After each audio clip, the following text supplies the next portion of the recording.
My name is Onita Castillo, and we are going to be talking about communication. A great subject to look into because communication actually is the key to success. And one of the things that I learned from one of my colleagues years and years ago was that communication and what you say, 55% of it comes from body language, 38% is the tone of the voice, and 7% is the words. So let's just look into some of the ideas that are going to help you with your teaching. Well, one of the things that we know, and certainly with anything that we do that we care about, is that you simply cannot over prepare. Being ready and working on things in advance gives you the confidence to do things well. We're always constantly gathering information. As teachers, we're committed to being learners for a lifetime. We're constantly looking for new approaches to share information with people. Using stories of past experiences as a student and a teacher can be extremely valuable and informative. It is essential that you believe that the information that you're giving is important. We use metaphors and mnemonic devices, and like I said, telling stories makes the information come to life, makes it easy to remember. It's also fun for the person who's listening when you give them that entertainment value that goes along with using stories, telling stories, I should say. As teachers, being able to communicate with other teachers is invaluable. Learning from them and their experiences helps you to grow your knowledge and be able to share in many different ways as you go along with your students. I like going on the computer and looking for fixes sometimes. This day and age, you can go on YouTube and all you have to do is type in, let's just say, how to fix a slice, and you'll probably come up with much more information than you could actually want to use. Back in the day, before all that existed, I got a book called Faults and Fixes by David Ledbetter, and it really did help me as a new teacher to learn some ideas of things that I could do for my students. And there's still so many publications out there. If you like reading, maybe spending a little bit of money and time to get the books. I think about Dave Pell's, his Short Game Bible was one of those books that I enjoyed reading and gave me a lot of ideas that I use to help my students. So there's just so many ways of adding to your, I call it, tool belt when it comes to teaching. Obviously, when you're doing anything that you care about and you're in a performance position, and that's what I call it when I'm teaching, you need to feel confident.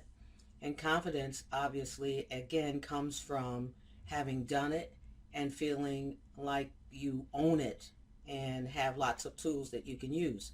So, as a teacher, you must have a thorough knowledge that helps control the nerves.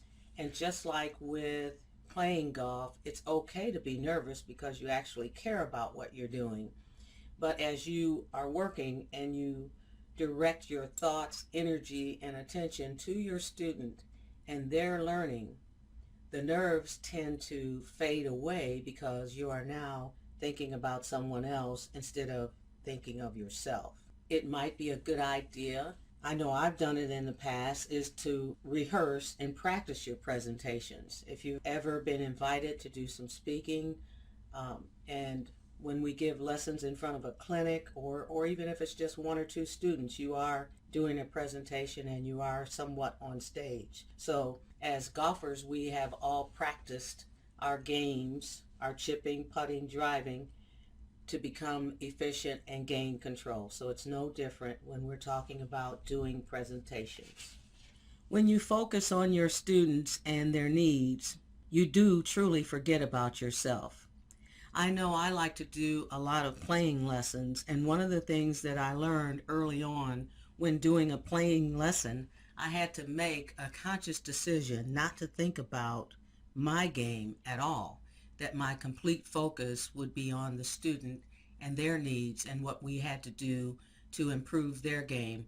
And when that happens, like I said, you kind of forget about yourself. But as a young teacher, I remember having to tell myself to forget about how good I'm hitting or maybe what changes I might need to do in my game at that time, that it wasn't about me anymore, it was all about the student. And that really helped me. Actually, sometimes I played pretty darn good because I wasn't thinking about myself anymore. I like to, at times when I'm working with people, I might show them some videos of maybe a good swing motion that might help them with what they're doing. I also use pictures at times for people. There are times I use the V1 app, and not all the time, but sometimes I will take a picture of a student and allow them to see what it is that they're doing and that might help them to improve. One of the things that I enjoyed doing for many years is to go out and hit balls left-handed. I'm a right-handed player. And what that does, it gives me a chance to hear myself telling myself the changes that I need to make to create that new motion that I want. And what happens is you find yourself, if you do that, you find yourself in the student's shoes listening to you tell them how to change motion. So it's really an eye-opening kind of exercise in communication and what the words are actually meaning when you're trying to create that new